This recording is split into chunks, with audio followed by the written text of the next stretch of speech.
All rise. The Superior Court is now in session. The Honorable Judge Marianne Holloway presiding. Be seated. We are here in the matter of David Cole v. Titan Manufacturing Incorporated. Counsel, you may proceed.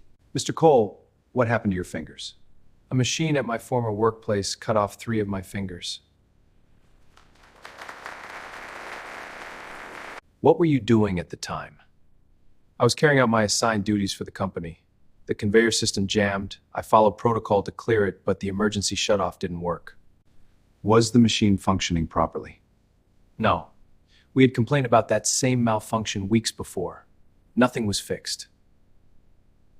How did the company respond after the accident? Instead of taking responsibility, they blamed me. Said I wasn't careful enough. Were you compensated? They sent $5,000. It barely covered part of my hospital bills.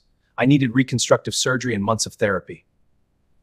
Did they file a workers' compensation claim on your behalf? No. I had to figure that out myself after they stopped returning my calls.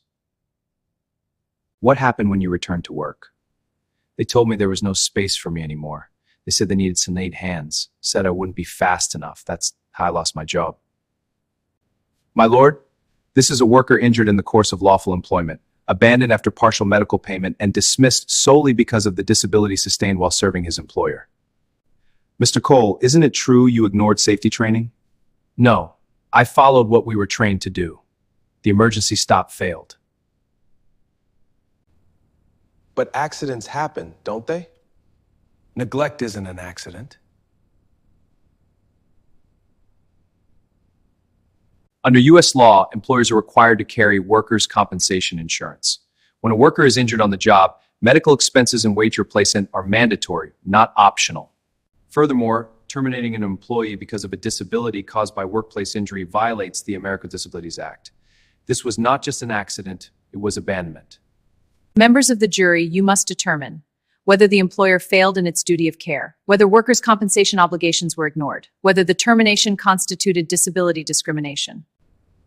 On the claim of wrongful termination, we find for the plaintiff. On the claim of failure to provide a safe workplace, we find for the plaintiff. On the claim of disability discrimination, we find for the plaintiff.